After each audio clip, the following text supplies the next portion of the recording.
Hello students, good morning to one and all. So today we are going to learn what is science. So what is science? Tell me. So it is nowhere, it is around us, and we ourselves are nothing but science. So the living world, plants, animals, microorganisms of the total universe itself is nothing but science. So here, first of all, what is science? We get the things, inventions, discoveries. Into our minds we get the discoveries made by the scientists and the researchers they are doing. That is nothing but science. Yes children? Right. Now we'll see the word science. It has originated from the Latin term scientia, which means knowledge. So as we can say, necessity is the mother of invention. There are lots of problems faced by the human. So for the every day, so many research has been done, and for every problem there is a solution.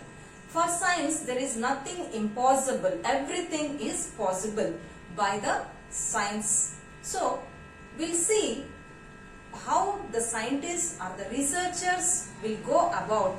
In your school also, we are going to perform so many activities. So how we are going to do it? We are going to do step by step. So that process of doing any activity or any experiment step by step is called as a scientific method. So first of all, the basic fundamental need to do anything is the questioning.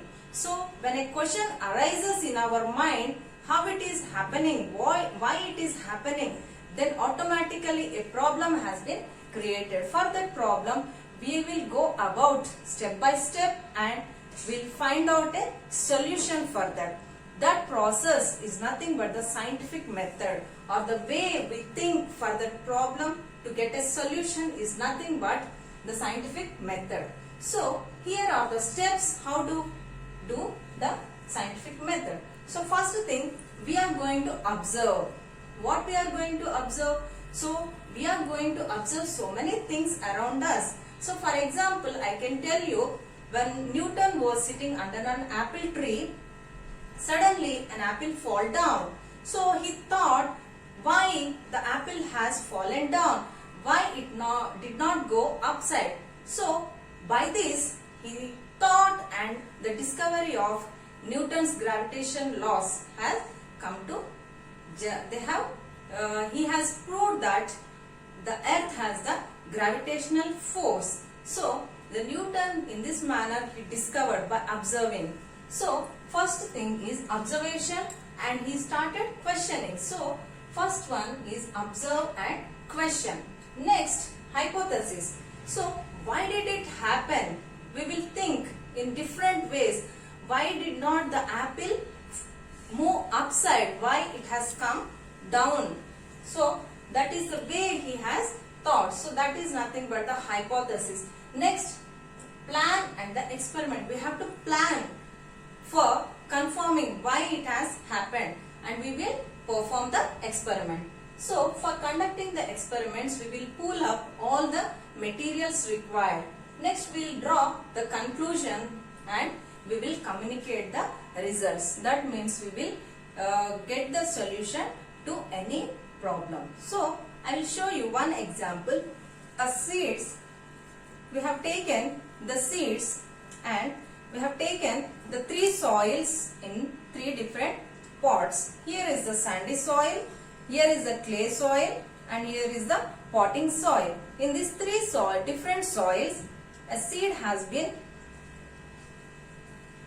sowed, so that after a week we have seen that in the sandy soil it has germinated a little bit. In the clay soil, because of the high water absorption, it has sprouted a little, and in the potted soil it has sprouted very well. It has started germination.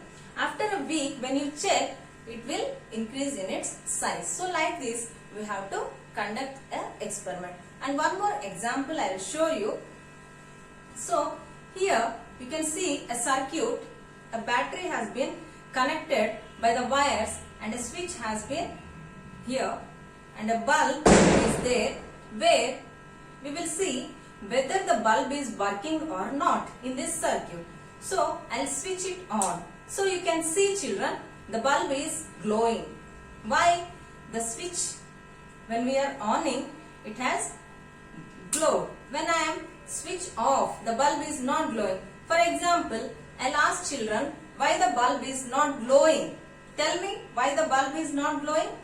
You may tell that there may be no power in the battery, or the switch is off, or there is a break in the wire, or the bulb has got short circuited. So like this, there may be certain problems for not glowing of the bulb. So here the solution, we will check it whether the bulb is short circuited or disconnected. So when we are oning the switch, it is glowing, means there is no problem with the bulb, everything is alright. Just the thing is we have not switched it on. When we are oning the switch, the bulb is on. So in this manner we have to check and identify the problem and we can get the solution. So, and very important thing I would like to tell you, we should follow certain rules in our science laboratory.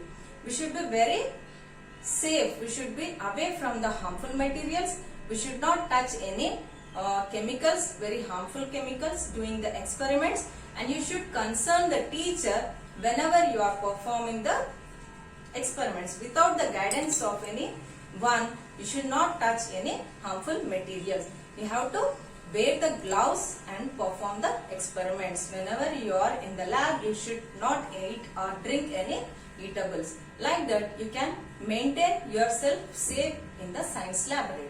Okay, children? Thank you.